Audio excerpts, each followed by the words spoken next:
Cette journée commémorera le soulèvement du peuple tibétain à Lhasa le 10 mars 1959 et nous rendrons également hommage à sa sainteté le Dalai Lama qui aura 80 ans le 6 juillet prochain et donc des célébrations seront faites un peu partout dans le monde par l'ensemble de la communauté tibétaine et nous commençons aujourd'hui ici à Paris avec of those 136 Tibetans who burned themselves were lay people, nomads and farmers, father and mother, students and teachers from all across Tibet.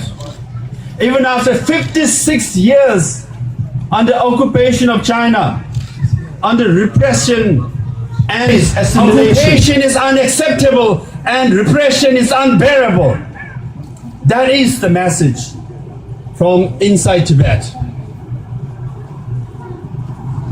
Despite all this, instead of listening to the Tibetan voices with pain and sadness and desperation and determination, Chinese government is imposing more repressive policies on the Tibetan people.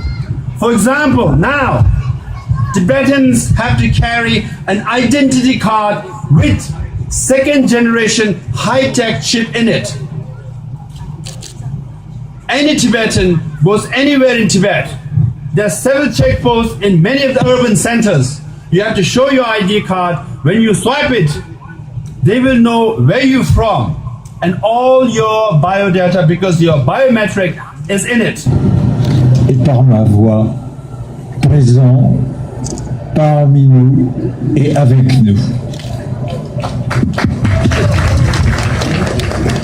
Le message que le Dalai Lama Tenzin Gyatso a toujours enseigné, et j'en suis le témoin, est un message de spiritualité et d'humanité dans un monde qui est marqué par le matérialisme, quand ce n'est pas par la cupidité, et par la cruauté, quand ce n'est pas la barbarie. Parce qu'à l'orée de sa vie, le Dalai Lama a vu son pays, le Tibet, envahi et écrasé par une puissance étrangère.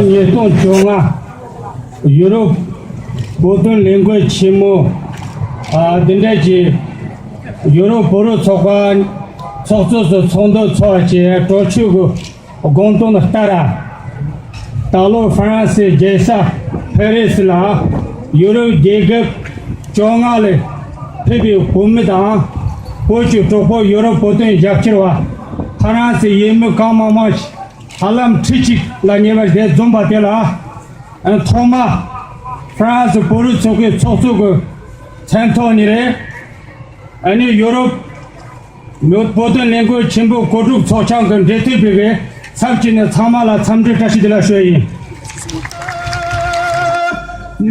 La Capore, la Pamatu.